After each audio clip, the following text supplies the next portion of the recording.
Good morning, Year 5. Welcome to another geography lesson on our mapping unit. Today is the 26th of January 2021. Our WALT is how can we use atlases to locate cities and counties in the UK. Now you may have heard from other teachers and from myself in our reading lesson that we are more or less going paperless as a school for home learning, and that simply means that you will now have no obligation, there will be no need to print off any work, as it will be all provided on the slides and you'll be able to simply write it in to your books. And now I'm going to talk about, as we go through the lesson, how to present your work so that it's absolutely neat and to the highest expectation that you've already set yourselves in terms of presentation before it's uploaded to CISO. So today is the 26th of January, like I said, and the WALT is here. I am just going to show you how I've laid out the WALT and date on my book. I've written the date and WALT here, and I've already set up for my do now, ready to go in a couple of minutes. So if you'd like to pause the video here, then please do, and write your date and WALT. Okay, so on we go to our do now.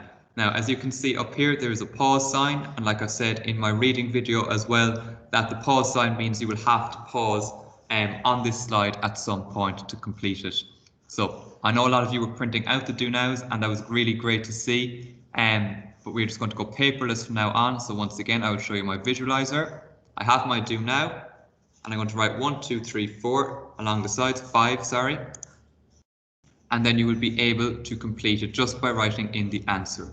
So write your do now, underline it on your worksheet, then pause the video here when you're ready, and then complete this do now. Okay, well done. So I will reveal the answers. So the first one, which of these countries did not have one of the 7 wonders of the ancient world? And that was Italy. So what I did is I wrote number 1 and I just wrote Italy. And then I gave myself a tick because I got it correct. If you didn't get it correct, then just fix it, but I'm sure most of you did. Then number 2, you can do the exact same thing. In which country was the Great Pyramid of Giza built? It was built in Egypt.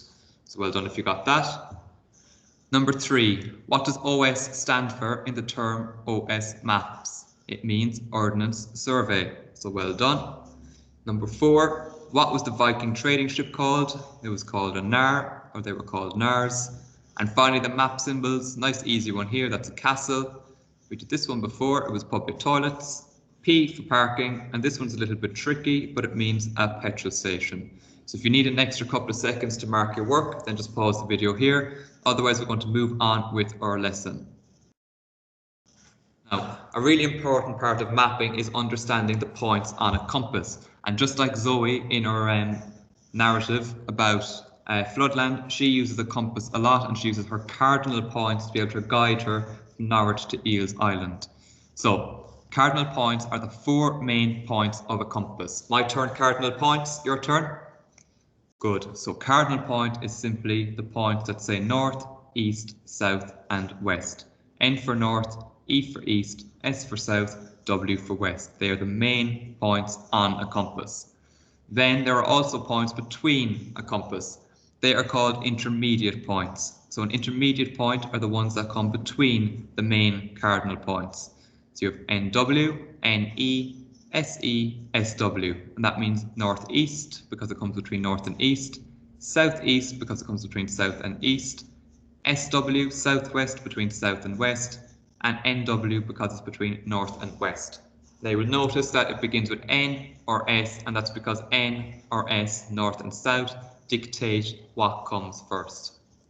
You may have seen these signs before on postcodes around London. So if you live around the school, it's most likely your postcode is probably NW for North West London or W for West London.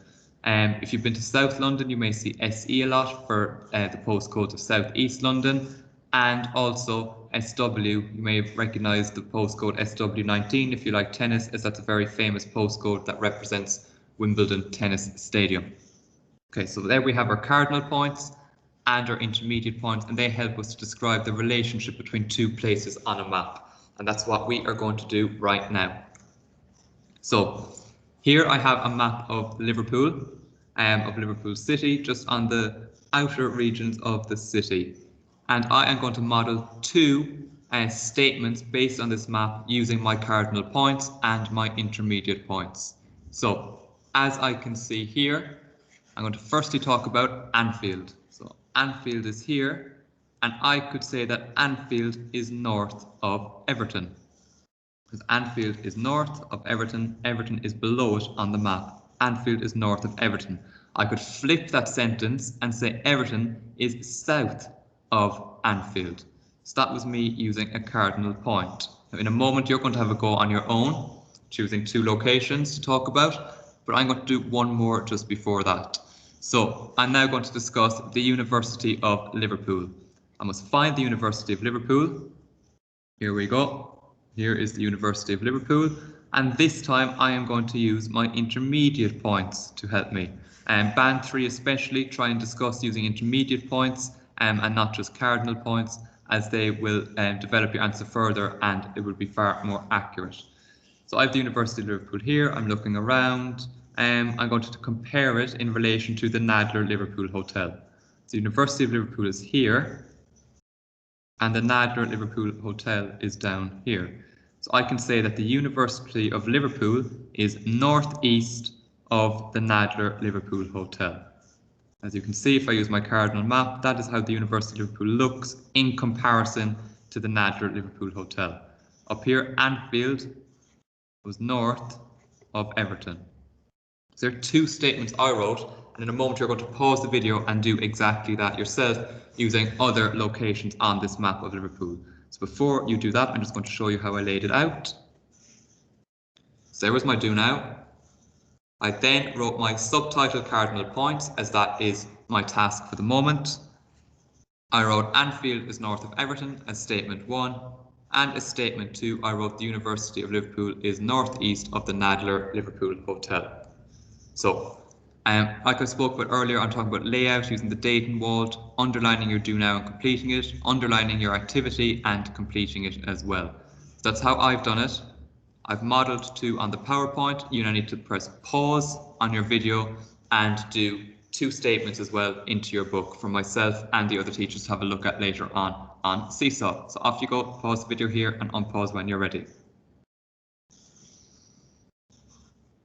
Well done. So because there are so many possible answers to that activity, I'm not going to reveal answers because there are potentially tens of answers here, or nearly 100. So just don't worry about marking yet. We'll put it up on Seesaw and we can have a look at it later on. Okay, now we're going to use an atlas to locate cities on a map. So we'll be looking at the UK and the cities and counties of the UK. Okay, so as we know, the United Kingdom is made up of 4 countries: England, Scotland, Wales and Northern Ireland. So if England here, it's the largest country, here's Wales, here's Scotland, is a bit more of it up there in that map, and Northern Ireland as well. Now within these 4 individual countries of the United Kingdom, the areas have been divided up into regions known as counties. So within each of the 4 countries, they have been divided up into counties. Years ago, these counties would have been known as shires, and you will see in a moment that many of these counties still have shire in their name. Now London deserves a mention because London is an exception. Because it's such a large city, it has been divided up into separate boroughs. So London is not a county. Because of its size, it's just divided into separate boroughs. Okay, so you can see the pause sign here. In a moment, you're going to do an activity based on this. It'll be an oral activity, almost like a talk task from a lesson. But before we do that, we're just going to discuss. Okay, the words in green are the names of the counties. So you can see this map is of the Midlands in England. Everything in green is the name of a county. Now, as you can see, as I mentioned earlier, the word shire is in a lot of these counties. So you can see Warwickshire, Northamptonshire, Cambridgeshire, Lincolnshire, Nottinghamshire, Cheshire. All these counties have the word shire at the end of their name. So anything written in green is the name of the county. Now, what do you think the red dots are? Yeah, so the red dots are the locations of cities or towns within those counties. So let's have a look at Lincolnshire. Lincoln is a city within the county of Lincolnshire. Let's have another one. Derby is a city within the county of Derbyshire. So Derbyshire is the county, because it's written in green. Derby is a city in that county. We'll do one more. Here's Leicestershire, the county, and Leicester is the city within that county. Now, I can use my cardinal points again and my intermediate points to describe counties in relation to each other. So I could say that Staffordshire is south of Cheshire.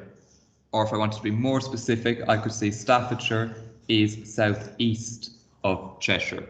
So that's one way of describing, just like we did in the map of Liverpool. So I want you to pause the video here. You do not need to write anything down. I just want you to think about, looking at this map, how you can describe counties in relation to each other using cardinal points. Okay, so pause the video here and have a go. Okay, well done if you were able to do that. If not, just have a look back to the map of Liverpool and look at how I modelled talking about two different places. Okay, also just one more point before we move on. The word bordered. If something is bordered by something, what would that mean? So if I was to say that Warwickshire is bordered by Northamptonshire and Worcestershire, what would I mean by that? Yeah, exactly. So it essentially means that Warwickshire is surrounded by Northamptonshire and Worcestershire, or that Warwickshire is touching the counties of Northamptonshire and Worcestershire as well. So if I have a look here at Warwickshire, I could see it's bordering Northamptonshire, and it's also bordering Worcestershire. Okay, so that's what simply that border means, is that it is linked or connected to those other counties. Okay, so we'll move on.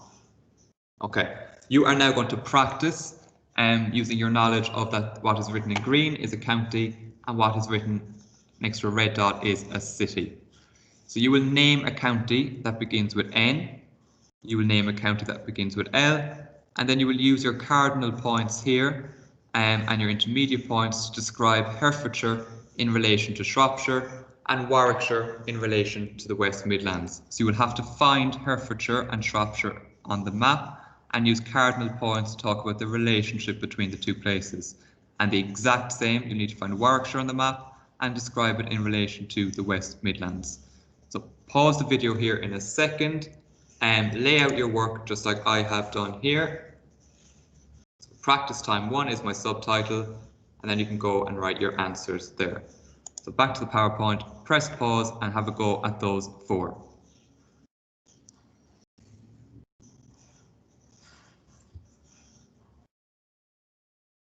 Okay, so well done if you were able to do that. Again, we're not going to discuss answers now because there are just a multitude of answers and you can upload to Seesaw so that we can see them there. Okay, so moving on. So I've discussed counties and many of them ending with shire. However, there are also 6 metropolitan counties in the UK, and metropolitan simply means city, as does the word urban here. So they were created in 1974 to cover large urban areas. So as cities got bigger across the UK, they needed to make metropolitan counties because these cities were sprawling and getting bigger. Each of these metropolitan counties are then subdivided into smaller districts or boroughs, but London again is not a metropolitan county. So like I said earlier, London is an exception because of its size. It is not a county and neither is it a metropolitan county also. So the 6 metropolitan counties, as you can see, mainly are in the Midlands and in the north of England. So you have Greater Manchester, which would be around here, which would cover the city of Manchester and its surrounding boroughs and districts. Merseyside is a metropolitan county around here, which will cover Liverpool and its surrounding areas. Tyne and Wear is a metropolitan county up here, which will cover Newcastle, Sunderland and its surrounding areas. The West Midlands is down here. West Yorkshire and South Yorkshire are here, and they will cover a city like Leeds and its surrounding areas. So these are not the standard counties like that end in shire. They are metropolitan, they are much bigger, and they cover cities, large cities and their urban area and the sprawl that they cover. So that's just a side point about a metropolitan county and the slight difference. Remember, London is not a county nor a metropolitan county. London is an exception to the rule. Okay. So the last thing we're going to do is we're going to look at a map of the UK and Ireland. As you can see, there's one here on the left and there's one here on the right, and they are actually the exact same. Okay, they're just represented differently, showing different features of the two countries. So if we look at the one on the right first, the cities with white dots are cities within those countries. So you can see Southampton is a city in England, Glasgow is a city in Scotland, Swansea is a city in Wales, and Derry is a city in Northern Ireland. Then the red dots or the orange dots are the capitals of those countries. So Edinburgh is an orange dot, it's the capital of Scotland. Cardiff is an orange dot, it is the capital of Wales. Belfast is an orange dot, it is the capital of Northern Ireland. London has a red dot because it's the capital of England, but also the capital of the United Kingdom. So London rules all four countries of the United Kingdom, whereas Cardiff, Edinburgh and Belfast are just the capitals of their very own countries. Similarly, Dublin has a red dot here because Ireland is not part of the United Kingdom, so Dublin is the overall capital of Ireland. Okay, so if we just flick over here to the left-hand side, you can see that there's airport symbols. An airport symbol simply means that there's an airport in that location. So you can see there's an airport in Derby. Let's go up to Ireland. There's an airport in Dublin. There's an airport by Limerick. There's an airport in Glasgow. Airport symbol simply means that there's an airport in that location. Okay, so you're going to practice again being able to read these maps. So I've chosen this map for you to study. You don't need anything else but the map on the slide, and in a moment you will pause. You will name a city or town beginning with B. So I can already see quite a few up here in the north, if you want a hint. Then name two cities or towns beginning with L. So you need to name two cities or towns beginning with L. Then name a city in Scotland. You need to go up to Scotland and find a city in Scotland. And then once again for number 4 and 5, you're going to practice using cardinal points to describe Sheffield in relation to another city, a city that it is north of, and then Brighton, which is down here. You need to be able to find Brighton and talk about Brighton being south of another city in England. So there's 5 more questions.